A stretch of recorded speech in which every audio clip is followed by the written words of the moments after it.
All right, everybody, it's Social Media Land. Dylan here with, well, the Smart Real Estate Group and WRS Property Management. These tips today are going to go for rentals and otherwise, so stay tuned. But like, share, comment. We'd love to hear from you, whatever you have to say.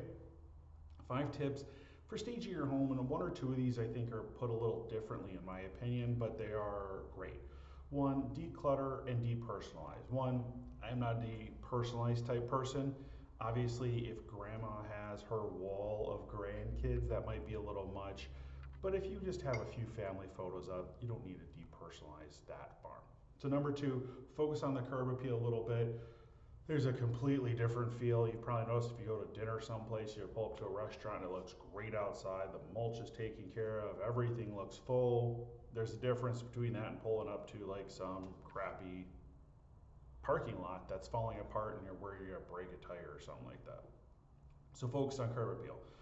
Number three, neutral colors as much as you can. Now, I also find that there's a lot of bold colors coming in that are attracting people, but neutral colors are generally the better way to go. The grays, the beiges, the tans, taupes, colors like that, that just a little more neutral.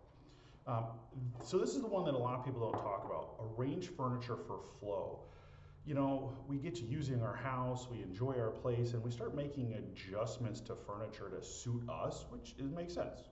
We live in our house, it should suit us, but sometimes the flow for the rest of the world doesn't make the most sense. So, you know, for a couple weeks while you're listed, arranging furniture and things to flow in a way that makes sense. Might even mean making the toy room back into a dining room, you know.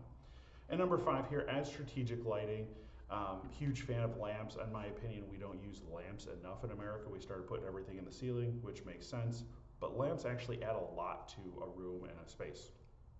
So 5 tips there for staging. This goes for whether you're working on staging a rental, short-term rental, a house for sale, anything. Just looks good. Thanks.